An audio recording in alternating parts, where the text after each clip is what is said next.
오늘 우리에게 주시는 하나님의 말씀 에스더 3장 1절부터 15절까지 말씀입니다. 에스더 3장 1절부터 15절까지 말씀 이제 봉독하겠습니다. 하나님의 말씀 경청하십시오. 이런 일들이 있은 지 얼마 뒤에 아하수에로 왕은 아각 사람 함무다다의 아들 하만을 등용하여 큰 벼슬을 주고 다른 대신들보다 더 높은 자리에 앉혔다. 대궐문에 근무하는 신하들은 하만이 드나들 때마다 모두 꿇어 엎드려 절을 하였다. 하만을 그렇게 대우하라는 왕의 명령이 있었기 때문이다. 그러나 모르드게는 무릎을 꿇지도 않고 절을 하지도 않았다. 모르드게가 그렇게 하니 대궐문에서 근무하는 왕의 신하들이 모르드게를 나무랐다. 어찌하여 왕의 명령을 지키지 않소? 그들이 날마다 모르드게를 타일렀으나 모르드게는 그들의 말을 듣지 않았다. 마침내 그들은 하만에게 이런 사실을 알렸다. 그들은 모르드게가 스스로 유다 사람이라고 말한 적이 있으므로 그의 그런 행동이 언제까지 용납될 수 있는지 두고 볼 셈이었다. 하만은 모르드게가 정말로 자기에게 무릎을 꿇지도 않고 자기에게 절도 하지 않는 것을 보고 화가 잔뜩 치밀어 올랐다. 더욱이 모르드게가 어느 민족인지를 알고서는 하만은 모르드게 한 사람만을 죽이는 것은 너무 가볍다고 생각하였다. 하만은 아하수에로가 다스리는 온 나라에서 모르드게와 같은 결의인 유다 사람들을 모두 없앨 방법을 찾았다. 아하수에로 왕 12년 첫째 달 니산월이다.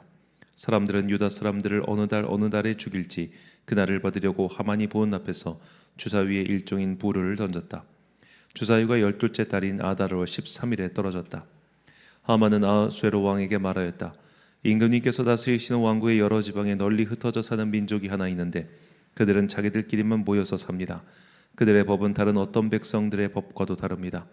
더욱이 그들은 임금님의 법도 지키지 않습니다. 임금님께서 그들을 그냥 두시는 것은 유익하지 못한 일이라고 생각합니다. 임금님께서만 좋으시다면 그들을 모두 없애도록 조서를 내려주시기를 바랍니다. 그러면 저는 은하 10,000달란트를 임금님의 금고 출납을 맡은 관리들에게 주어서 입금시키도록 하겠습니다. 그러자 왕은 자기 손가락에 끼고 있는 인장 반지를 빼서 아각 사람 함무다다의 아들인 유다 사람의 원수 하만에게 맡겼다. 왕이 하만에게 일렀다. 그 돈은 경의 것이요 그 백성도 경에게 맡길 터이니 알아서 좋을 대로 하시오. 첫째 달 13일에 왕의 서기관들이 소집되었다. 그들은 하만이 불러주는 대로 각 지방의 글과 각 민족의 말로 조서를 만들어서 왕의 대신들과 각 지방의 총독들과 각 민족의 귀족들에게 보냈다. 조서는 아하수에로 왕의 이름으로 작성되었고 거기에 왕의 인장반지로 도장을 찍었다. 그렇게 한 다음에 보발꾼들을 시켜서 그 조서를 급히 왕이 다스리는 모든 지방으로 보냈다. 그 내용은 12째 달인 아달월 13일 하루 동안에 유다 사람들을 남녀노소 할 것 없이 모두 죽이고 도륙하고 진멸하고 그들의 재산을 빼앗으라는 것이다. 각 지방에서는 그 조서를 법령으로 공포하여 각 민족에게 알리고 그날을 미리 준비하게 하였다. 왕의 명령이 떨어지자 곧 보발꾼들이 떠나고 도성 수산에도 조서가 나붙었다. 왕과 하만은 함께 술잔을 기울이며 앉아 있었지만 수산성은 술렁거렸다. 아멘. 고집 어리석은 자들의 길이란 제목으로 하나님의 말씀 선포하겠습니다. 제가 생각하기에는 우리나라에서 이제 사회생활하는 남성들의 입을 통해서 퍼진 좀 비속어라고 생각합니다. 남자들이 흔히 쓰는 비속어인데 좀 연령이 있으신 분들이 이 곤조 부린다라는 표현이 있어요. 그러니까 쓸데없이 고집을 부린다라고 할 때 곤조 부린다 이런 말을 씁니다. 이 곤조라는 말은 일본어인데 원래 일본어에서는 근성, 그러니까 한자어 근성을 읽을 때 곤조라고 읽습니다. 근데 그건 일본에서는 굉장히 좋은 의미로 쓰여요. 근성이 있다, 끈기가 있다 그런 의미로 쓰는데 이게 이제 우리 사회에서 비속어로 사용되면서 쓸데없이 고집 부린다라고 할 때 곤조 부린다라고 씁니다. 고집이 세고 말을 듣지 않는다는 말이죠. 자, 이 에스더는 이 부림절의 기원에 해당하는 이야기로 이 부림절은 유다 민족이 이방 나라인 페르시아에서 하나님의 도움으로 승리를 거뒀다는 것을 기념하는 절기입니다. 성경에는 딱히 나오지 않지만 이제 에스더가 이 부림절의 기원을 설명하죠. 이 부림절이라고 하는 것은 오늘 본문에 나왔지만 부르라고 하는 이 주사위를 뜻하는 말입니다. 그러니까 하만이 주사위를 던져서 유다 민족을 죽이려고 했지만 결국 그가 죽게 되고 우리가 승리했다 그런 이야기죠. 하지만 이 부림절은 사실 유다 민족에게만 중요한 굉장히 민족주의적인 이야기고 그 기원입니다. 그래서 마르틴 루터와 같은 사람은 이 구약 성경에 굳이 에스더가 있어야 하나라는 생각을 했다고 합니다. 하지만 그는 교회의 전통을 존경하고 또 따르기로 결의했기 때문에 우리가 지금 이제 에스더를 이렇게 성경의 한 책으로서 보고 있죠. 자, 오늘 본문에는 이 곤조를 부리는, 정말 딱 곤조 부린다라는 말이 어울리는 두 명의 인물이 등장합니다. 한 명은 하만이고 또 한 명은 그 반대편에 서 있는 모르드게입니다. 먼저 하만이라는 인물을 살펴보겠습니다. 그가 어떤 공을 세웠는지는 모르지만 아하수에로 왕의 총애를 입습니다. 그래서 그가 이제 대신들 가운데 가장 높은 자리에 올랐기 때문에 그가 지나갈 때 신하들은 예를 표해야 했는데 모르드게가 그 법도를 지키지 않습니다. 본문 1절과 4절 말씀. 그 후에 아하수에로 왕이 아각 사람 함무다다의 아들 하만의 지위를 높이 올려 함께 있는 모든 대신 위에 두니 날마다 고나되 모르드게가 듣지 아니하고 자기는 유다인임을 알렸더니 그들이 모르드게의 일이 어찌 되나 보고자 하여 하만에게 전하였더라.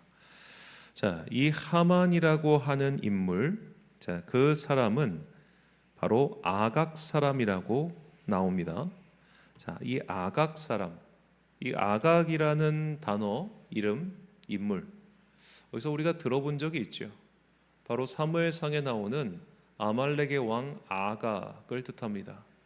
그러니까 이 하만은 아말렉 자손이었다는 거예요. 아말렉은 거의 유다 왕국 시절에 거의 멸절되다시피 했는데 그래도 소수가 남아 있었겠죠. 그 소수에 남아 있는 인물들의 후손이 바로 하만이라는 인물이었던 겁니다. 자, 그가 아각의 후손 아말렉 자손이라는 이유에서 모르드게는 그에게 예의를 표하는 것을 하지 않습니다. 자, 그러면서 모르드게는 사람들이 자꾸만 너 왜 이렇게 인사를 안 해? 이러니까 나 유다 사람이야 라고 밝히죠. 자, 이게 얼마나 바로 이전에 등장했던 모르드게의 행동과 모순되냐면 모르드게가 에스더를 교육시킬 때 너는 유다 민족이란 걸 밝히지 말라고 신신당부를 하죠. 그 자신도 유다 민족인 것을 밝히지 않습니다. 왜냐하면 그것 때문에 쓸데없는 오해나 혹은 불이익을 받지 않기 위해서였죠. 그런데 스스로 지금 유다 민족이라는 것을 밝히고 있습니다. 자, 우리가 이 왕이 하만이라는 인물을 무슨 신격화 시켜가지고 다니엘서에 등장하는 것처럼 왕의 신상에게 절하는 지금 그런 문제가 아닙니다. 이건 마치 좀 극단적인 비유를 들자면 우리가 군인들이 입대를 해가지고 상관에 대해서 격리하면서 충성이라는 구호를 붙이지 않습니까? 그런데 어떤 성도가 나는 오직 하나님께만 충성할 수 있어서 당신에게 경례를 붙이지 않겠다 그렇게 말하면 사람들이 그를 뭐라고 생각하겠습니까? 정신 나갔다고 하겠죠. 그러니까 지금 하만에게 예를 표하라고 하는 것은 옛날 우리나라 정승들이 이렇게 가마를 타고 갈 때 영의정 납시오 하면은 그보다 아래 직위에 있던 사람들 혹은 백성들이 신분 낮은 사람들이 고개를 숙였던 것과 사실 별반 다르지 않습니다. 근데 모르드게는 하만이 올 때마다 그걸 하지 않았어요. 내가 유대인이란 이유로. 그것이 무엇을 뜻하겠습니까? 저 아말렉의 후손인 하만에게 나는 고개를 못 숙이겠다는 겁니다. 그렇다면 모든 유대인들이 그렇게 했으면 또 이해를 하겠는데 왜 유독 모르드게가 이렇게 행동했을까요? 에스더 2장에 그 답이 나옵니다. 에스더 2장 5절. 도성 수산에 한 유다인이 있으니 이름은 모르드게라. 그는 베냐민 자손이니 기스의 증손이요 시므이의 손자로 야일의 아들이라. 자, 기스라는 이름도 우리가 익숙하죠. 바로 아각을 처단했던 사울 왕의 아버지의 이름이 기스입니다. 물론 모르드게의 증조 할아버지 기스와 사울 왕의 아버지 기스가 같은 시대의 인물은 당연히 아니죠. 사울 왕의 때와 지금 모르드게의 시간은 무려 500년이라는 시간 차이가 있습니다. 자, 500년 전 일어났던 일입니다. 500년 전 나의 원수였던 사람입니다. 500년 전 우리가 한때 짓밟았던 그 민족의 후손입니다. 500년이면 그냥 남의 일 아닙니까? 그런데도 지금 모르드게는 곤조를 부리고 있습니다. 자기 자신이 유다인이라는 것을 밝혀가면서까지 말이죠. 내가 유다인이었고 쟤는 아말렉 족속이야. 쟤들 500년 전에 우리 종이었어. 그런데 내가 나보고 좀 쟤들한테 고개를 숙이라고? 난 못해. 이게 모르드게의 태도입니다. 그럼 하만은 어떠했는가? 하만도 똑같습니다. 본문 6절 말씀, 그들이 모르드게의 민족을 하만에게 알림으로 하만이 모르드게만 죽이는 것이 부족하다고 생각하고 아수에르의 온 나라에 있는 유다인 곧 모르드게의 민족을 다 멸하고자 하더라. 자, 잘못한 사람이 있으면 잘못한 사람만 처벌하면 됩니다.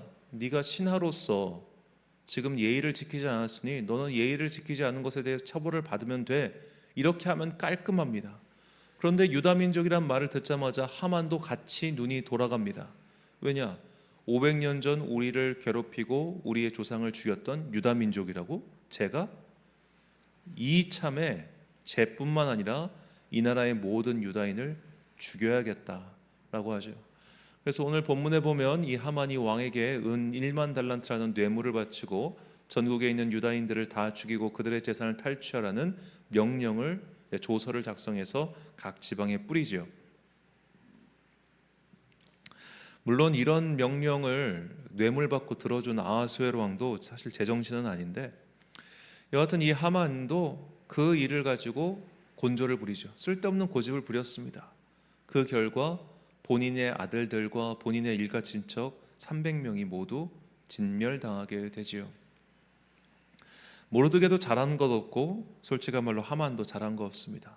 둘 다 쓸데없는 고집으로 한쪽은 자기 민족을 위험에 빠뜨렸고 한쪽은 자기 온 가족이 몰살당하는 그런 결과를 낳았습니다. 만약 어느 한쪽만 고집을 부리지 않았더라면 이런 이야기 자체가 성립되지 않았겠죠. 그래서 한 발자국 떨어져 생각해 보면 이 두 사람의 행동은 그저 유치하고 한심합니다. 승리한 쪽이 선하고 패배한 쪽은 악하고, 유대인이 승리했으니 유대인은 선하고 하만은 악하다. 이렇게 현대를 사는 우리들은 이 일을 이렇게 단순하게 읽기가 어렵죠. 왜냐하면 지금도 중동 지역에서 이스라엘을 둘러싼 여러 나라들이 바로 이런 곤조를 부리고 있기 때문입니다. 국제뉴스에 관심 있으신 분들은 아시겠지만 팔레스타인 무장단체 하마스와 이스라엘 사이의 휴전협정이 지지부진하죠. 이스라엘은 가자지구 남부의 도시인 라파를 침공하기 위한 준비를 하고 있습니다. 물론 작년 10월부터 이어진 이 전쟁은 하마스가 하필이면 초막절 마지막 날에 이스라엘을 침공해서, 그러니까 다 쉬는 날, 대휴일이니까, 대속죄일이니까 그렇게 쉬고 있는데 치니까 정말 제대로 열받은 거죠. 그래서 이렇게 공격이 시작됐습니다. 그런데 이스라엘 같은 경우는 그런 고집이 있어요. 쟤들이 나 한 대 때리면 나는 쟤들 100대 때려야 돼. 안 그러면 쟤네들이 나를 무시해. 혹은 내가 위험해질 수 있어. 그러니까 막 집중 포화를 때립니다. 그러니까 하마스도 그래? 그럼 나 포로 안 돌려줄 거야. 우리가 한번 끝까지 죽어라 싸워보자고 그렇게 싸우고 있는 거죠. 여기에 이제 이란이라든지 다른 나라들이 계속 헤즈볼라라든지 그런 것들이 끼어드니까 이 싸움이 그칠 기미가 없어요. 어느 한쪽만 고집을 부리지 않고 조금 양보하고 하면은 뭔가 길이 열릴 법도 한데 둘 다 끝까지 고집을 부리니까 이 싸움이 그칠 기미가 보이지 않는 겁니다. 모르드게의 고집은 동포들을 위험에 빠뜨렸고 하만의 고집은 자신의 일가 친척들을 죽게 만들었습니다. 국가 단위의 고집이든 개인의 고집이든 그 이유와 배경이 어찌 되었든 간에 남의 말 죽어라 안 듣고 자기 마음 가는 대로 반드시 해야 하는 이들은 주변을 힘들게 하며 결국 스스로를 망치는 지름길입니다. 성경은 자주 이스라엘 민족을 가리켜 목이 곧은 백성이라 하였습니다. 그들이 자기 뜻을 굽히지 않고 여러 번 반복해서 하나님의 뜻을 어김으로 그 심판을 초래했고 결국 정말 많이 얻어맞았지만 종국에까지 그들의 길을 돌이키지 않았기 때문에 하나님의 심판을 받았다는 것, 우리가 모두 알고 있는 이야기죠. 이 이야기가 사실 창세기부터 역대하까지, 정확히는 선지서까지 다 나오는 이야기 아닙니까? 그러니까 구약 성경에 나온 이스라엘 민족의 이야기는 하나님께 끝까지 쓸데없는 고집 부리다가 망한 사람들의 이야기입니다. 그 이야기를 우리가 약 1000년 넘게 이어지는 그 대서사시 망한 이야기를 지금 우리가 보고 있는 거죠. 그런데 우리는 이 일을 남의 일이라고 생각하면 안 됩니다. 지금도 자신의 길을 바꾸지 않아서, 자신의 생각을 바꾸지 않아서 스스로 심판을 초래하고 있는 이들이 얼마나 많습니까? 사도 바울은 이런 인간의 실태를 다음과 같이 말합니다. 로마서 2장 4절과 5절 말씀. 혹 내가 하나님의 인자하심이 너를 인도하여 회개하게 하심을 알지 못하여 그의 인자하심과 용납하심과 길이 참으심이 풍성함을 멸시하느냐. 다만 내 고집과 회개하지 아니한 마음을 따라 진노의 날 곧 하나님의 의로우신 심판이 나타나는 그날에 임할 진노를 내게 쌓는도다. 우리가 지금 고집스럽게 가고 있는 그 길을 간다고 해서 하나님께서 당장 심판하시지 않습니다. 그것은 우리를 사랑하시고 인내하시고 기다리시는 하나님의 자비하심 때문이지 당장 지금 심판이 임하지 않는다고 해서 내가 잘하고 있다는 것이 아닙니다. 그러므로 나중에 받을 진노와 심판을 이렇게 매일매일 정립하지 마시고 지금 가지 말아야 할 길을 가고 있다면 속히 돌이켜야 합니다. 그렇게 사도가 권면하고 있는 것이죠. 목이 곧고 마음이 굳어 고집스럽게 자신의 길을 집착하고 쓸데없는 곤조를 부리는 자들은 결국 패망의 벌을 받게 될 것입니다. 그러므로 이제는 우리가 이런 고집을 버리고 하나님께서 가라고 하시는 바른 길을 찾아야 합니다. 그래야만 쓸데없는 화를 피할 수 있습니다. 스바냐 선지자의 말입니다. 스바냐 2장 3절 말씀. 여호와의 규례를 지키는 세상의 모든 겸손한 자들아, 너희는 여호와를 찾으며 공의와 겸손을 구하라. 너희가 혹시 여호와의 분노의 날에 숨김을 얻으리라. 아멘. 사랑하는 천안광성교회 성도 여러분, 그리고 이 새벽을 함께 깨우고 계신 귀한 주님의 자녀 여러분, 하만과 모르드게는 적어도 제가 볼 때 50보 100보 같은 자들입니다. 그들은 모두 쓸데없이 고집을 부렸고 그 결과 자신의 사람들을 어렵게 만들었습니다. 먼저 내가 부리고 있는 쓸데없는 고집은 무엇인지 한번 돌이켜 보십시오. 그 고집이 하나님의 공의에 관한 것이 아니라면 우리는 그 고집에 대해서 그냥 내가 혹시 곤조를 부리고 있는 것은 아닌가 지혜롭게 분별해 봐야 합니다. 그리고 설령 내가 하는 일의 명분이 하나님의 공의라 할지라도 그 명분과 관계없이 사람들은 그래 네 명분에는 동의를 하겠는데 일을 꼭 그런 방식으로 해야 하니? 라고 묻고 있다는 것, 그것을 잊어서는 안 됩니다. 그들은 당신의 하는 일의 목적이 아니라 일의 방식 때문에 반대하는 경우가 많습니다. 지혜로운 사람은 쓸데없는 고집을 부리지 않습니다. 쓸데없는 고집으로 주변을 위태롭게 만들지도 않습니다. 겸손한 자가 구원과 은혜를 입는다는 이 평범하고 단순한 진리를 잊지 마시고 하나님 앞에서 내가 고쳐야 할 것들이 무엇인지를 항상 생각하여 은혜 받을 만한 그릇으로 자신의 영혼을 가꾸어가는 그런 여러분과 제가 되시길 주님의 이름으로 축원합니다. 기도하겠습니다. 사랑과 내가 풍성하신 아버지 하나님, 쓸데없는 고집을 부려서 화를 자초하는 이들이 많습니다. 우리 또한 그런 어리석은 길을 가고 있지는 않은지 스스로를 돌이킬 수 있는 지혜를 선물로 내려 주옵소서.